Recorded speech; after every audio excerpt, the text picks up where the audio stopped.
আসসালামু আলাইকুম। আশা করি সবাই ভালো আছেন। ৯০-এর দশকে বাংলাদেশ টেলিভিশনে আমরা কিন্তু বাংলাদেশের ডোমেস্টিক ক্রিকেট দেখতে পারতাম। বাংলা ধারাভাষ্যে সেই খেলা সম্প্রচার দেখে আমরা চিনেছিলাম জাহাঙ্গীর আলম তালুকদার দুলুদের, সাইফুল ইসলামদের এবং হাসিবুল হোসেন শান্তদের, যারা পরবর্তীতে বাংলাদেশের জাতীয় দলের সেটআপের হয়ে ১৯৯৭ সালে আইসিসি ট্রফি জেতার পর ৯৯ সালে প্রথমবারের মতো বিশ্বকাপে খেলার সুযোগ পায়।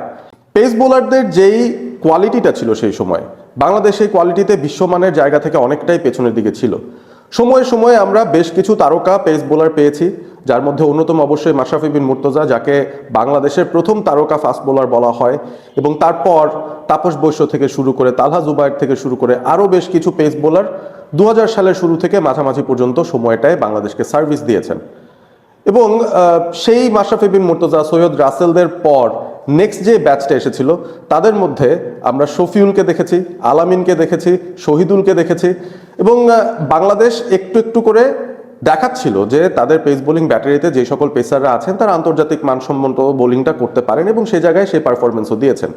তবে ২০১৪-১৫-এর আগ পর্যন্ত বাংলাদেশকে কিন্তু মূলত একটা স্পিনারদের স্বর্গরাজ্য বলা হতো। বিশ্ব ক্রিকেটে বাংলাদেশ সমাদৃতই ছিল যে তারা ম্যাচ জেতে স্পিনারদের দিয়ে, তাদেরকে ম্যাচ জেতায় স্পিনাররা, সেটা হোক ওয়ানডে কিংবা টি-20 কিংবা টেস্ট ম্যাচ।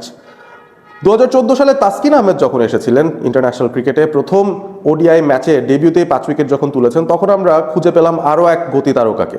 ২০১৫-তে মুস্তাফিজুর রহমান সে একই কাজটা করলেন ওয়ানডে ক্রিকেটে, প্রথম দুটো ইনিংসে ১১ উইকেট পেয়ে বিশ্ব রেকর্ড করে ইন্ডিয়ার এগেনস্টে তাক লাগিয়ে দিয়ে। এবং সেখান থেকে আমার মনে হয় বাংলাদেশের পেস বোলারদের ওয়ার্ল্ড ক্লাস লেভেলে যাওয়ার যে যাত্রাটা, সেটার অন্তত শুরু আমরা দেখেছি। সেই যাত্রার শুরুর দিকের যাত্রীরা কারা কারা ছিলেন? আরও বেশ কিছু ক্রিকেটার রয়েছেন সেই জায়গায়। কামরুল ইসলাম রাব্বিকে আমরা দেখেছি, তিনি টেস্টে বোলিং করেছেন। সাজেদুল বোলিং করেছেন, রবিউল বোলিং করেছিলেন, জিম্বাবুয়ের এগেনস্টে তার দুর্দান্ত পারফরমেন্স ছিল। তবে আবারও কিন্তু একটা ক্রাইসিসের ভিতরে বাংলাদেশ পড়তে থাকে, যখন বাংলাদেশ ২০১৬ থেকে ১৮-র এই ফেজটার মধ্যে খানিকটা স্ট্রাগল করতে থাকে যে এই ট্রানজিশনে আসলে কাকে নিয়ে আসা যায়। টিকে গিয়েছিলেন শুধুমাত্র তাসকিন এবং মুস্তাফিজ, তাদেরকে সঙ্গ দেওয়ার মতো নতুন ব্রিড অফ ফাস্ট বোলার্স বাংলাদেশের প্রয়োজন ছিল।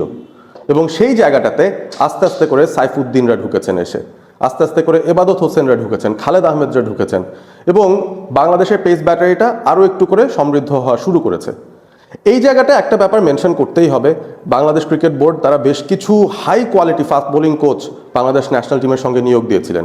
হিথ স্ট্রিকের আমল থেকে শুরু করে আপনি কোর্টনি ওয়ালশের কথা বলতে পারেন। তবে সবচেয়ে বড় যেই নামটা, সাউথ আফ্রিকান ক্রিকেটে সাদা বিদ্যুৎ নামে খ্যাত অ্যালেন ডোনাল্ড, যিনি একটা সময় প্রতিপক্ষ ব্যাটারদের ত্রাস ছিলেন তার গতির ঝড় দিয়ে, তিনি কুপকাত করেছেন একের পর এক ব্যাটারদের। সেই অ্যালেন ডোনাল্ড যখন বাংলাদেশের পেস বোলিং কোচ হিসেবে আসলেন, তখন তিনি আন্ডার-19 লেভেল, এইচপি লেভেল এবং ডোমেস্টিক থেকে খুঁজে বের করলেন বেশ কিছু রত্ন, যারা এই মুহূর্তে বাংলাদেশের পেস বোলিং ব্যাটারিটাকে বিশ্বমানের তো করেছেনই, এবং ভবিষ্যতের জন্য একটা বিশাল বড় অ্যাসেট হিসেবে দাঁড়িয়ে গেছেন।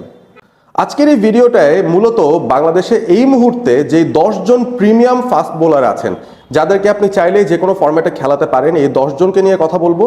কে কোন ফরম্যাটে সবচেয়ে বেস্ট সুটেড সেটা নিয়ে কিছুটা আলোচনা করব, এবং সেই সাথে এই 10 জন ছাড়াও আরও 11 জন পেস বোলারের নাম বলবো, যারা বাংলাদেশের পেস বোলিং পাইপলাইনে খুব ভালো মতন আছেন এবং সুযোগের অপেক্ষায় আছেন, যখন সুযোগ পাবেন তখনই ঢুকে যাবেন, সেরকম একটা পরিস্থিতিতে তারা রয়েছেন। প্রথম যে নামটা বলবো সেটা হচ্ছে তাসকিন আহমেদ। বাংলাদেশের হয়ে রিপ্রেজেন্টেটিভ হিসেবে ২০১৪ থেকে খেলে যাচ্ছেন। 11 বছরের পথ পরিক্রমায় অনেক চড়াই উতরাই পেরিয়ে তাকে আসতে হয়েছে, তবে এই মুহূর্তে বাংলাদেশের পেস বোলিংয়ের নেতা তাকেই বলা হয়। এবং তাসকিন আহমেদ বলা যেতে পারে বাংলাদেশের 3 ফরম্যাট বোলার, টেস্ট, ওডিআই, টি-20 সব ফরম্যাটেই তিনি সমানভাবে এফেক্টিভ বোলিংটা করেছেন। তার ক্যারিয়ারের এই পর্যায়ে এসে তার ম্যাচুরিটি দিয়ে তিনি বাংলাদেশকে বেশ কিছু টেস্ট, ওডিআই এবং টি-20 ম্যাচও জিতিয়েছেন। তবে একটাই বিষয় তার এগেনস্টে যায়, সেটা হচ্ছে তার বয়স। এখন তার যে ধরনের ওয়ার্কলোড ম্যানেজমেন্ট করতে হয়, সব ফরম্যাটে তিনি কনসিস্টেন্টলি খেলতে থাকলে আমার মনে হয় খানিকটা সমস্যায় পড়ে যাবেন। সুতরাং বাংলাদেশ ক্রিকেট বোর্ড খুব যত্ন নিয়ে তাসকিন আহমেদের ওয়ার্কলোড ম্যানেজমেন্টটা করছে এই মুহূর্তে। যদিও তিনি বাংলাদেশের 3 ফরম্যাট বোলার, তারপরও তাকে বেছে বেছে সিরিজ খেলানো হচ্ছে, ম্যাচ খেলানো হচ্ছে, যেটা খুব পজিটিভ একটা দিক। এরপর তালিকায় হাসান মাহমুদ, তরুণ একজন বোলার, ফ্যান্টাস্টিক বোলিং অ্যাকশন, এবং আমার অন্তত মনে হয় 3 ফরম্যাটে খেলার মতো বাংলাদেশের যে পেস বোলিং ব্যাটারি আছে তার মধ্যে তিনি এই মুহূর্তে সবচেয়ে উপযুক্তদের তালিকায় প্রথম সারিতেই থাকবেন। বাহাতি pace bowler Shariful, under nineteen 2020 world cup winning স্কোয়াডের সদস্য তিনি। তিনিও আমার কাছে মনে হয় 3 ফরম্যাটে খেলার মতো অবশ্যই যোগ্য এবং শরীফুলের আরও সেরা সময়টা সামনের দিনে অপেক্ষা করছে।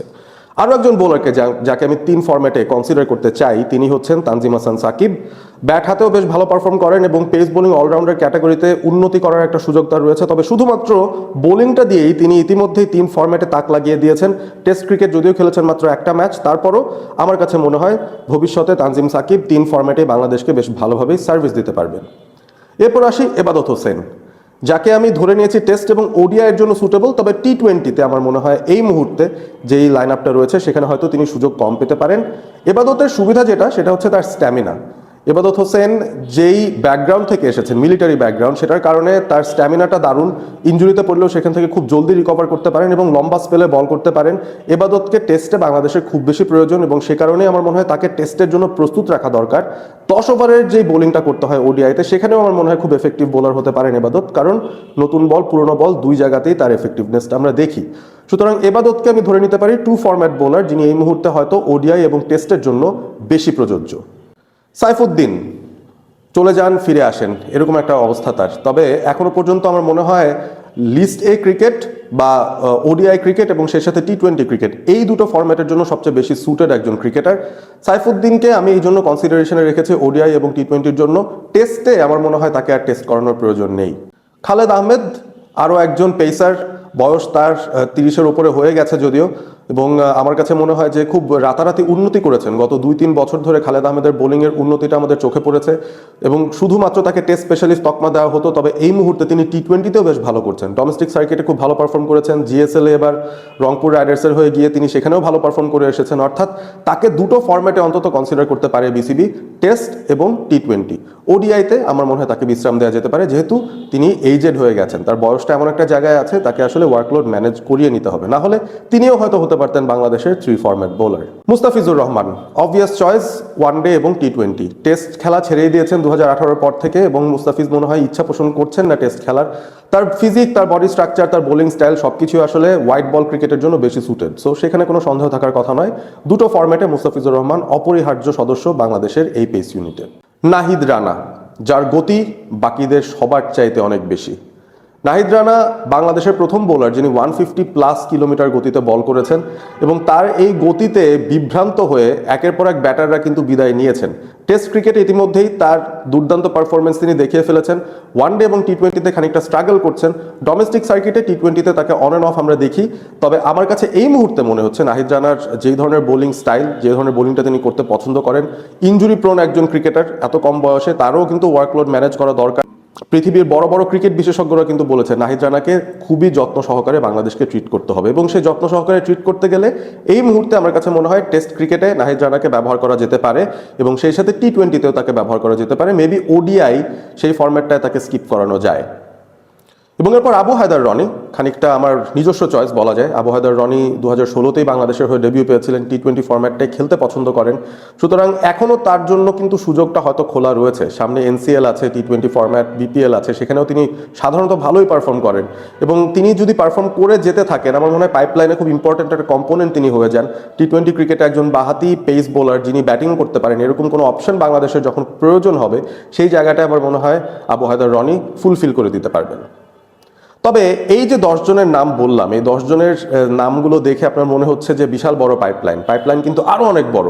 আরও 11 জন পেস বোলার বাংলাদেশের পাইপলাইনে বসে রয়েছেন, অপেক্ষায় রয়েছেন কখন ডাক পাবেন, কখন তারা এসে পারফর্ম করবেন এবং প্রত্যেককেই বেশ ভালো পারফর্ম করে এই পর্যায়ে এসেছেন।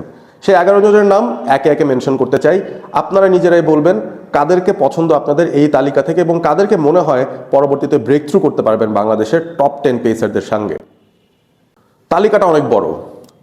মৃত্যুঞ্জয় চৌধুরী বাহাতি পেসার, মুশফিক হাসান ডানহাতি পেসার, রেজাউর রহমান রাজা বেশ কয়েকবার বাংলাদেশের টেস্ট স্কোয়াডে জায়গা পেয়েছেন, তবে আলটিমেটলি এখনো পর্যন্ত টেস্ট ডেবিউটা তার হয়নি। রিপন মন্ডল এক্সপ্রেস পেস রয়েছে তার। তোফায়েল আহমেদ ফ্যান্টাস্টিক একজন অলরাউন্ডার, ব্যাট হাতেও দুর্দান্ত হার্ড হিটিং করতে পারেন এবং বোলিংটাও তার বেশ ভালো। চৌধুরী মোহাম্মদ রেজওয়ান টপ অর্ডারেও ব্যাট করতে পারেন, প্লাস ভালো একজন পেস বোলার। তাকে কিন্তু খুব যত্ন নিয়ে বিসিবি চিন্তা ভাবনা করে দেখতে পারে পরবর্তী জেনারেশনের পেস বোলিং অলরাউন্ডার হিসেবে। Maruf Mridha left arm pacer, recent সময় আন্ডার-19 থেকে ব্রেক থ্রু করে এসেছেন, তবে তার মধ্যেও দারুণ একটা স্পৃহা রয়েছে, দারুণ একটা অ্যাগ্রেসিভ নেচার রয়েছে।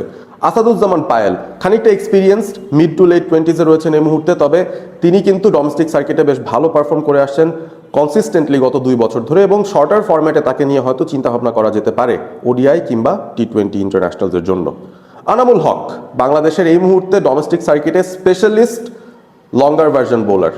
এনসিএল লঙ্গার ভার্সনে গত বছরই তিনি সর্বোচ্চ উইকেট শিকারী হয়েছেন, এখনো পর্যন্ত টেস্ট স্কোয়াডে জায়গা পাননি বা ডেবিউটা পাননি, তবে তিনি যদি এইভাবেই বজায় রাখতে পারেন তার টেস্ট বোলিংয়ের নেচারটা, আমার মনে হয় টেস্টে তাকে সামনের দিনে কোনো একটা সুযোগ আমরা পেয়েও যেতে দেখতে পারি। এরপর ইকবাল হোসেন ইমন, আবারও আন্ডার-19 রিক্রুট, বয়স এখনও অনেক কম, এবং এই কম বয়সের মধ্যে তিনি যেই পারফরমেন্সটা এই মুহূর্তে দিচ্ছেন, ভবিষ্যতের তারকা পেসার হওয়ার দারুণ সামর্থ্য তিনি ইতিমধ্যেই রাখা শুরু করেছেন, এবং তিনিও অপেক্ষায় রয়েছেন কখন তাকে সুযোগ দেওয়া হবে সিনিয়র মেন্স ন্যাশনাল টিমে। সর্বশেষে মুকিদুল ইসলাম মুগ্ধ, আরও একটা নাম, এক্সপিরিয়েন্স হয়ে গেছে, ডোমেস্টিক সার্কিটে প্রচুর খেলেছেন। মুকিদুল মুগ্ধর পারফরমেন্স অনেককেই মুগ্ধ করেছে, তার উচ্চতা, তার সুইং পাওয়ার প্রবণতা এবং সেই সাথে বলটাকে এক্সট্রা বাউন্স করানোর যে কাজ, সেটাও কিন্তু তিনি বেশ ভালো করতে পারেন। এখনো পর্যন্ত ন্যাশনাল টিম সেটআপে তার সুযোগটা হয়নি, তবে এইচপি এবং এ দলের হয়ে বেশ কিছু টুর্নামেন্ট তিনি খেলছেন। ভালো যদি করতে পারেন ডেফিনেটলি পাইপলাইনে তিনি তো চলেই এসেছেন, সামনের দিকে ন্যাশনাল টিমেও হয়তো জায়গা পেয়ে যেতে পারেন, সেই আশা আমরা করতে পারি। তো দেখেন, একটা সময় যখন আমরা হাতরে খুঁজতাম হাসিবুল হোসেন শান্ত, সাইফুল ইসলাম, মঞ্জুরুল ইসলাম মঞ্জু, মাশরাফি বিন মুর্তজা, তাপস বসুদের উত্তরসূরি, এখন দেখেন কারেন্ট লাইন আপে 10 জন আছেন, ব্যাকআপ হিসাবে আরও 11 জন আছেন। এত বড় একটা পেস বোলিং পুল বাংলাদেশের, আপনি কি বলবেন না বাংলাদেশের পেস বোলিংটা এই মুহূর্তে বিশ্বমানের পর্যায়ে পৌঁছে যাচ্ছে? আপনাদের মতামত জানাবেন, আপনাদের ফেভারিট পেসার বাংলাদেশের এই কারেন্ট লাইন আপের মধ্যে কে আছেন বলতে জানিয়ে দিবেন কমেন্ট করে, এবং সেই সাথে আপনাদের যদি এমন কেউ পছন্দ থাকে যার নামটা আমি মিস করে গিয়েছি, তার নামটাও আপনারা যোগ করতে পারেন কমেন্টে। ভিডিওটি ভালো লেগে থাকলে অবশ্যই লাইক করবেন, শেয়ার করবেন এবং সাবস্ক্রাইব করবেন অল স্পোর্ট এবিপি চ্যানেলটি। ভালো থাকবেন সবাই।